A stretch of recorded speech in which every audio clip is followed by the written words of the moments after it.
साथियों, आप सभी का आपके अपने यूट्यूब चैनल टारगेट टीचिंग 247 में स्वागत है। तो आज हाजिर हूँ आप सबके सामने एक ऐसी वैकेंसी को लेकर जिसको बारे में यदि आप जानेंगे तो जो आप जो है सुपर टेट से उम्मीदें लगाए हुए बैठे थे कि सुपर टेट वैकेंसी आएगी और उसके बाद फिर हम एक टीचर बन जाएगी। तो जिस प्रकार से शिक्षा मंत्री साहब का बयान आया, उसके बाद ये तो साफ साफ जाहिर हो जाता है कि जो है सुपर टेट वैकेंसी 2023 में आना थोड़ा-सा मुश्किल लग रहा है।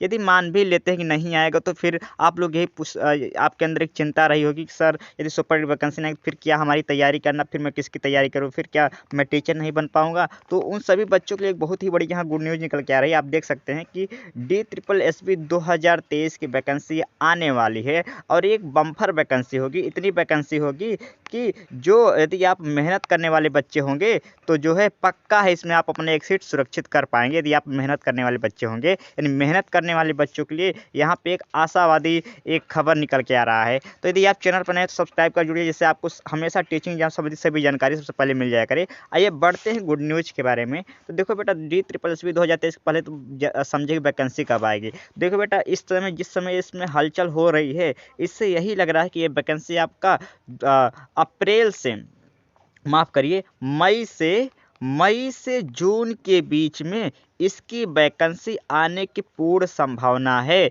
यानी मई से जून तक के बीच में इसकी एक बम्पर भर्ती आने वाली है। किसकी?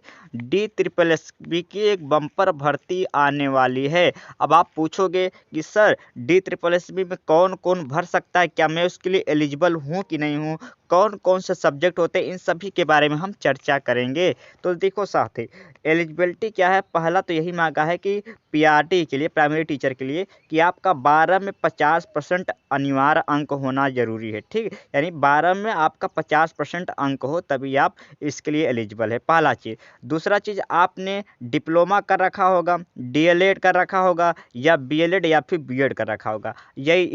या आपने डिप्लोमा कर रखा हो, या DLED कर रखा हो, या BLED कर रखा हो, या फिर BEd कर रखा हो। यदि आप ये सब कर रखे होंगे तो आप जो है इसका फॉर्म आसानी से भर सकते हैं। तो पहला चीज़ अब मैंने क्या बताया कि 12th में आपका 12 में 50% हो, आपने BA DLED या डिप्लोमा वगैरह कर रखा हो। साथ में आपके लिए क्या मस्ट रखना चाहिए? सीटेट का पहला पेपर पास होना। सीटेट में आपने पहला पेपर पास कर रखी हो। सीटेट में इस वैकेंसी के आने से पहले पहले आपके पास सीटेट का रिजल्ट आपके हाथ में होना चाहिए। आप पहला पेपर पास कर रखे हों।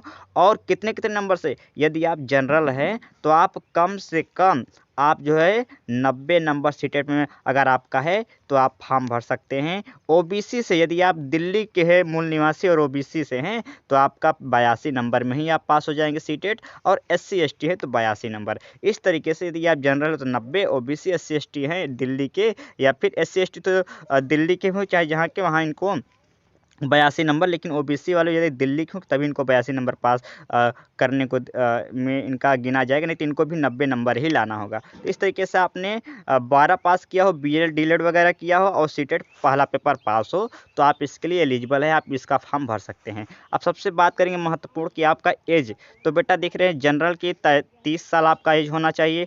OBC कैटेगरी से हैं तो आप जो है कम से कम 33 साल आप उम्र हो, मतलब ज़्यादा से ज़्यादा 33 साल यदि आपका उम्र हो तो भी इसमें भर सकते हैं। ज़्यादा से ज़्यादा 30 साल उम्र हो तो जनरल के अप्लाई कर सकते हैं। 33 साल एज होगी तो आप OBC के लिए, और 35 साल, 5 साल छूट मिला, 35 साल यदि SC वालों का होगा तो भी वो जो है अप्लाई इसके लिए कर सकते हैं। अब बात करेंगे सब्जेक्ट कौन कौन से आते हैं। तो बेटा देखिए, 2 एग्जाम होगा। पार्ट ए पेपर, 2 पेपर होगा, पार्ट ए पार्ट बी होगा। पार्ट ए में आपका आएगा जनरल अवेयरनेस, GK वगैरह से आएगा, आपका 20 नंबर का ये आएगा। रीजनिंग क्वेश्चन आएगा, रीजनिंग से तर्क शक्ति से आएगा 20 क्वेश्चन, मैथ से आपका 20 क्वेश्चन आएगा, इंग्लिश से 20 क्वेश्चन आएगा, हिंदी से 20 क्वेश्चन आएगा। इस प्रकार हम देखते हैं टोटल कितना आएगा, 100%। और 100 नंबर का, 100 नंबर में आपको 40 नंबर लाना अनिवार्य है तभी आप पास माने जाएंगे। कम से कम 40 नंबर हो। अब मेरिट के हिसाब से ये पता चल पाएगा एग्जाम के बाद कि कितना नंबर मैक्सिमम लाना होगा, लेकिन कम से कम 40 नंबर रहेंगे तभी आपको मेरिट में गिना जाएगा। अब मेरिट के बाद ये डिसाइड हो पाएगा कितना नंबर मेरिट में जाता है।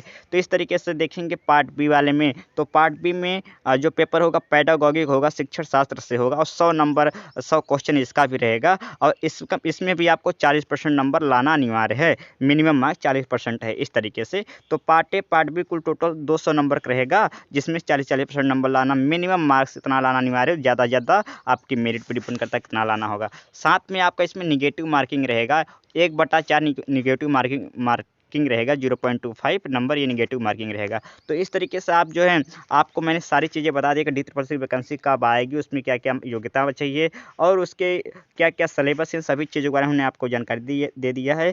तो आप जो D-SSC की वैकेंसी में अभी से लग जाइए, यदि आप सुपर, क्योंकि ये अगर तैयारी करेंगे तो आपका सुपर टेट भी निकल जाएगा, जितने भी एग्जाम होंगे निकल जाएंगे। तो ये आप सबके लिए गुड न्यूज़ हो सकता है जो मैंने आपको बता दिया। आप चाहते हैं कि आपके बीच ऐसे एग्जाम से संबंधित सबसे पहले आपके पास जानकारी पहुंच जाया करे, तो प्लीज़ चैनल क्या करिए, सब्सक्राइब कर हमसे जुड़ जाइए। और सुनने के लिए आप सभी का धन्यवाद। अपने दोस्तों को जो है शेयर करके उनको एक उम्मीद दीजिए, जो सुपर टेट से जो उम्मीद खोते जा रहे हैं, उनके लिए एक उम्मीद की न्यूज़ हो सकती है, शायद ये उनसे वो अपना पढ़ाई लिखाई जारी कर दे। तो इस तरीके से पढ़ाई अपना जारी रखिए, वैकेंसियाँ आएगी ही।